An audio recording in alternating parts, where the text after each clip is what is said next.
Hello everyone, welcome to this episode of How to Dispose of a Body, where today's special guests are Michelle and the sheriff, who is pretty curious about this little secret. Michelle tense, spotting the two bodies still in the trunk.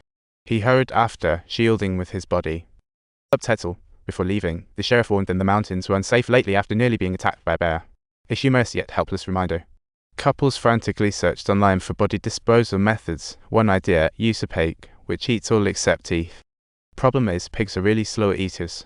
The second idea was acid, but that's just too complicated and risky. The next day, Lyndon placed the bodies on a boat, planning to send them upstream, thinking of using a pig casually grazing by the river to craft the scene. Since there was no grass in the river, the bears came to capture the ghost fish, and they hoped for a chaotic wildlife scene. What's an imaginative plan? They coated bodies with honey to lure beasts, hoping a bear would eat just enough.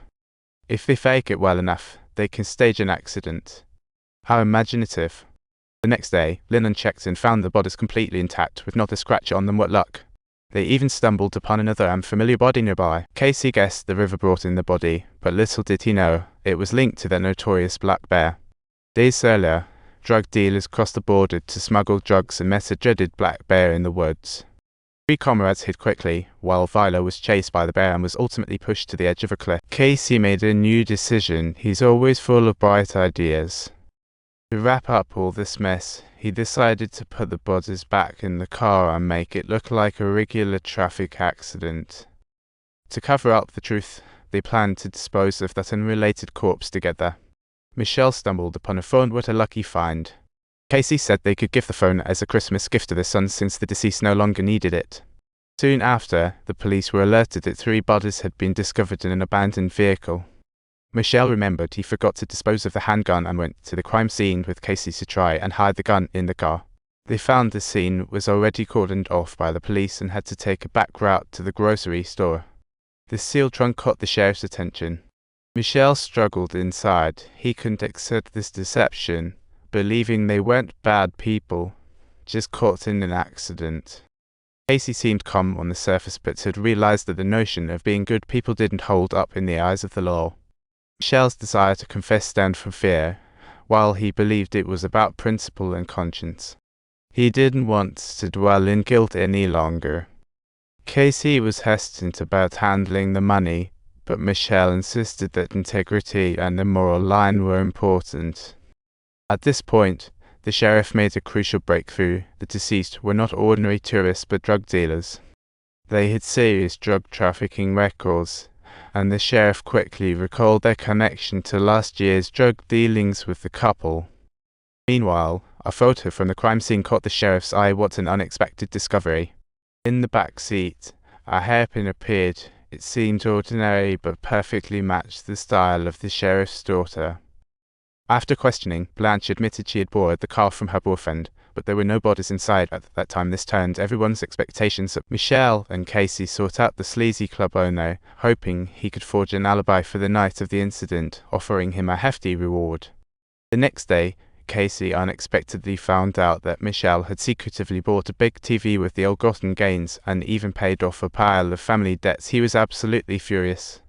How on earth could you squander our money in this way? What on earth did you say to him? Because he's going to have to talk to the bank. How can $5,000 in taxes not turn a profit? They kept asking how he could find $5,000 in bookkeeping, and it stayed static. Of course, the bank will think this is precisely their line of business. They regarded them as fools, believing they could never win at all. Meanwhile, the police were reevaluating the case and realized the only resident near the crime scene was Michelle, so they decided to pay Michelle's house a visit, and upon entering, they were shocked by the giant TV in the living room. The packaging box wasn't dealt with yet, but they chose not to question it and inquired about his whereabouts on the night of the incident. Such direct questioning is a standard tactic for the police. Their methods are quite astonishingly elusive. They spoke quite openly, and then the police began their interrogation, leaving them looking a bit anxious and uneasy.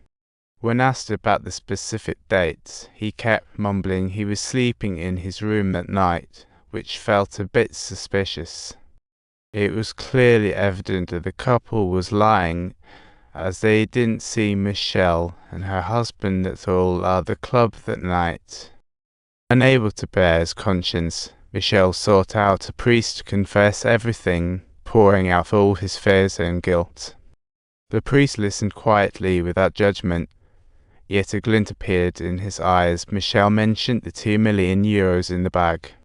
Experts in expression analysis say these emotions can appear in just a fraction of a second, quickly disappearing. Such fleeting feelings often expose true thoughts. To Michelle's surprise, the priest didn't urge him to confess but instead suggested a different course of action. Rather than keep the tainted money, why not entrust it to the church? That might lighten his conscience. Michelle hesitated, mentioning Casey. He doubted Casey would agree and trusted no one. As he left, the priest carefully reminded him to keep this under wraps, leaving Michelle with a whirlwind of conflicting emotions. Don't forget to subscribe to our channel for more exciting content.